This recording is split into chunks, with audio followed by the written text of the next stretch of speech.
Hello, everybody, and hello, Julie. Hello, Carolyn. Well, guess what day it is? You don't have to guess. You know, Julie and I are here videotaping. It's Tuesday, and Tuesday is the day when I review some books and so an oldie but goodie and some new ones. And this week we're going to do something just a little bit Yes, different. we're going to change the format. We've had a little feedback, and people want to know your opinion. Oh. So we figured, you and I, that maybe we would pick one book that you've read, one new book, because you're always right on the new books. Give a good, in-depth review of it and your honest opinion. And then one oldie but goodie, because who doesn't love an oldie but goodie? Okay, well, my new book that I just finished reading is, as a happenstance would have it, it's the latest Louise Penny. And this is A World of Curiosities. And it's actually a very good read. Louise always writes, never fails, and her cast of characters, she's added some new ones, younger ones, but all of Inspector Gamache is he's always there because he's the head. He's the head, yes. And his wife, of course. I don't know how you say this. Marie. I am terrible with those names. I know, and I think it actually, I think it means queen, but it would make sense. it's R-E-I-N-E. Yep, Rainy maybe. I don't know. Yeah, that's the thing about reading a book. I was talking about that the other day because when I was a kid, I loved Ferdinand the Bull. That book, I loved it, but I read it to myself, so I thought his name was Ferdinand, not Ferdinand, which I still have to work really hard at. So when you're reading a book and you don't know the name, how to pronounce it, you just put something in your head and that's what it is. Yeah. Well, Louise Penny never fails to, to have a really good read. And her cast of characters, she's added some new ones, but there's, the stayed and tried and true. Inspector Gamache, his wife, I think it means Queen Marie, R-E-I-N-E, and Clara, she's the artist, and Rosa. Rosa's the duck. It's Ruth. See, I don't read Louise Penny, so that just makes me giggle. Well, she's one of the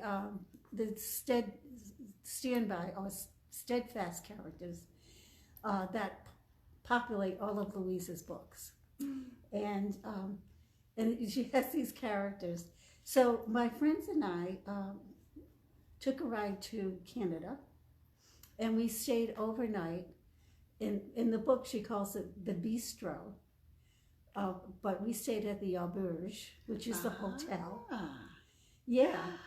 And the restaurant on the bottom floor, that would be the bistro that Gabby and Olivier, that's their restaurant style. Oh my goodness! So like it's a little, what do they call that? Three Pines? Isn't that what she calls the town? In the book, it's Three Pines. Yeah. But the actual town in Knowlton, Canada, Quebec, is. That's the Three Pines. It's Knowlton. And the hotel, or the auberge, that we stayed in has this beautiful front porch, but it's 2 stories. So you can look down at the main street. Oh. And it's this wide, maybe 10-foot wide porch in the width of the building. And there are comfortable chairs and tables. And the guests of the auberge go and sit in the evening and drink wine and eat cheese and crackers. Oh, how lovely. It is, and you can watch, Main Street go by. Now, is this the town where Louise Penny lives? Yes. Yes. Oh, have you ever seen her? No. No. We've seen where she hangs out. Oh. So in this little town of Knowlton, there's a bookstore with the Louise Penny Corner, and that's part of the Three Pines story, and then there were the Three Pines, and then there's the bench where Ruth, who is the poet, sits with her duck Rosa. Oh. So it's a very quaint little town. It's absolutely beautiful. Wow. It can't be that far from here. No, it's about 2.5 hours. Well, that's not bad at all. If you are a Louise Penny fan, that would be a fun road trip. Absolutely. Yes. And then as you're coming out of Knowlton and going by this very exclusive country club where Louise and her good friend Hillary Clinton spend a lot of time. And they wrote a book together, didn't they? Yes, they did. Yes. They wrote a book together. But not an Inspector Gamache No, book, something no. totally different. Something totally different. Yeah. So, but this newest one, World of Curiosities, it's quite a good mystery. But of course, the inspector has he's got it down. So Right. but it involves the characters they're new, younger, so it's kind of like she's going into the younger generation because Clara and Ruth, of course, and they're all getting older. Right. So she's bringing in some new younger characters. Harriet, who is the niece of Myrna, the bookstore owner, and sorry.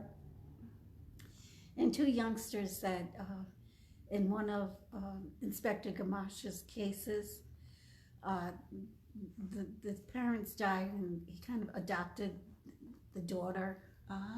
And they were killed. It's a backstory.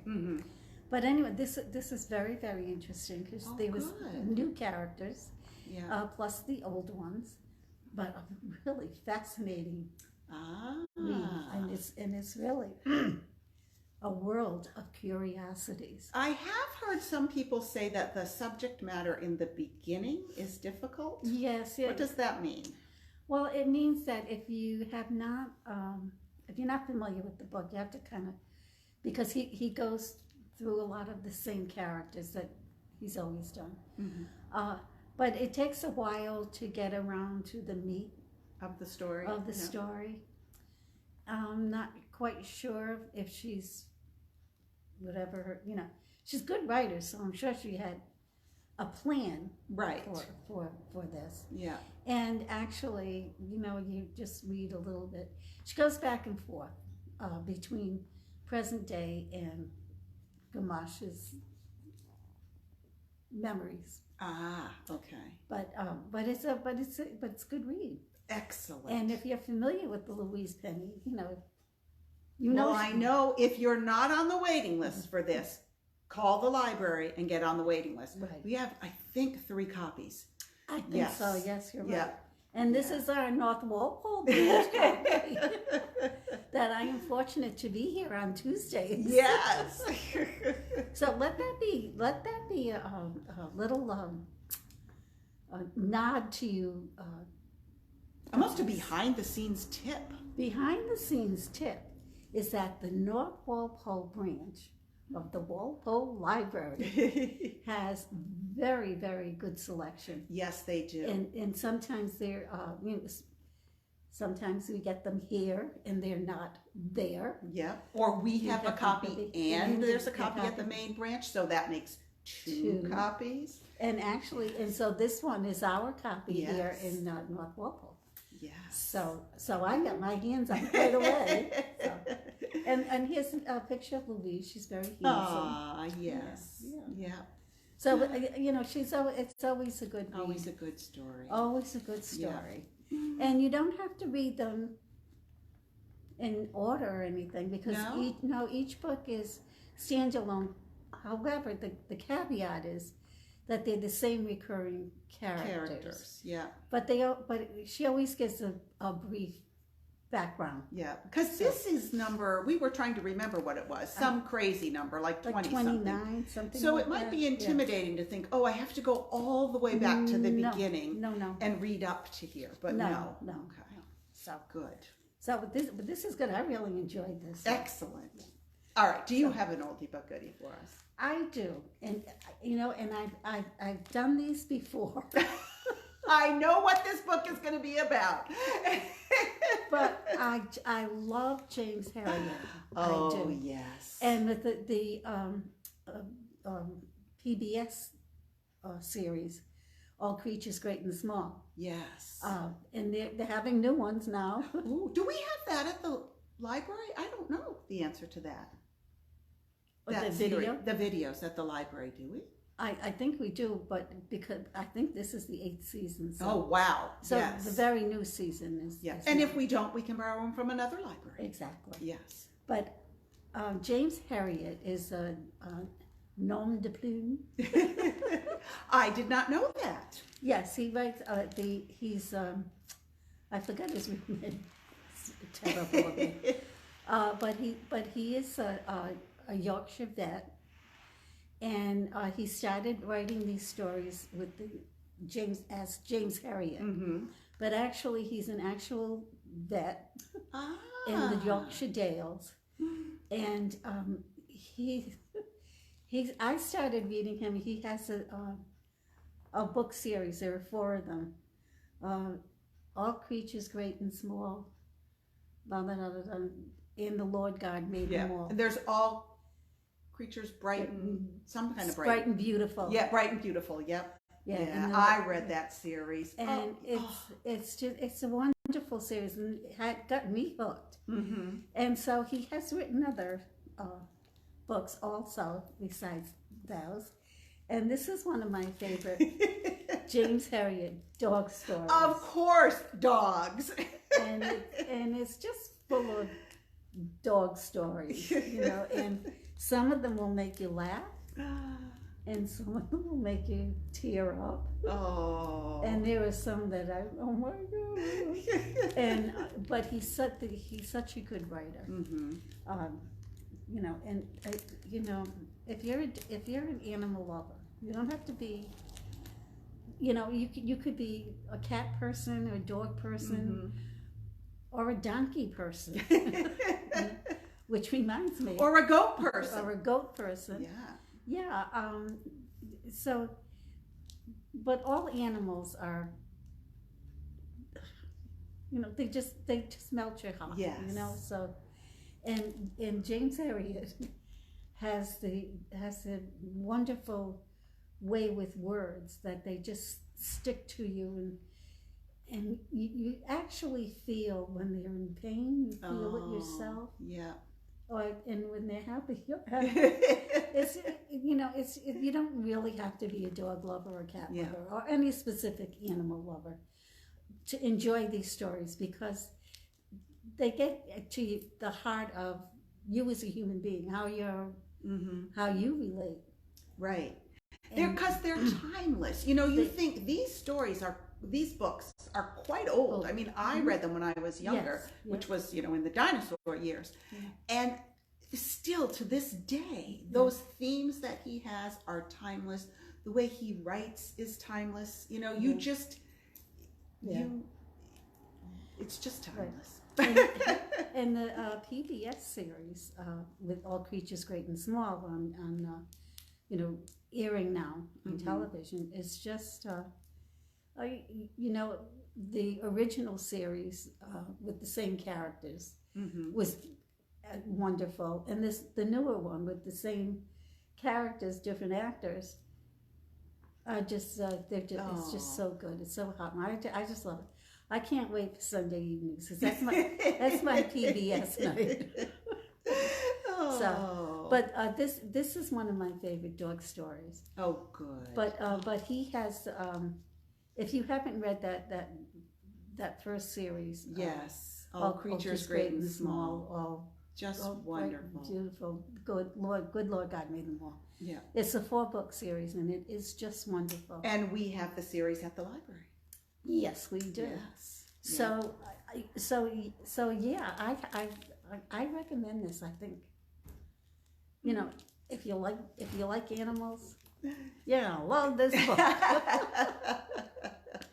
It's a warm and joyful sequel to the million-copy bestseller James Herriot's Cat Stories. Oh, which is I didn't know he wrote cat stories. Yes, he did. Oh, he has got some mischievous, really smart cat. Yeah. I'm glad that I read the back of this because I don't want to just say, oh no, he only writes dog stories. Mm-hmm. No, he writes a great series about cats too. Yeah. And the All Creatures Bright and Small and Beautiful is a lot of different animals. Yes. Farm animals, domestic pets, and all different animals. Animals. So. Yeah. So I think that's it for this week. That was lovely. Are we going to see you on Saturday? Absolutely. Mm-hmm. Because do it. Sneak Peek Saturday. I can't wait till to see what you choose, because when you look at the new book report tomorrow that I just printed out, it is an entire page that is only adult books. Wow. So that's the lot, because a lot of times it's children's books and all that, and movies and things like that. But this is a whole page. Tons of new books. Oh, that's great, because I need something to read. Yes. Well, you are going to find something to read for sure. Oh, thank you. So I guess that's it for this week. Oh. Sorry. Well, thank you, Carolyn, so much. No, thank you, Julie. Yes. And we'll be together on Saturday. Yes. For Sneak Peek Saturday. And so I'm going to pick out a really nice book to read the first page. Yes. Okay. Yes. See you later. Bye. Bye. Thank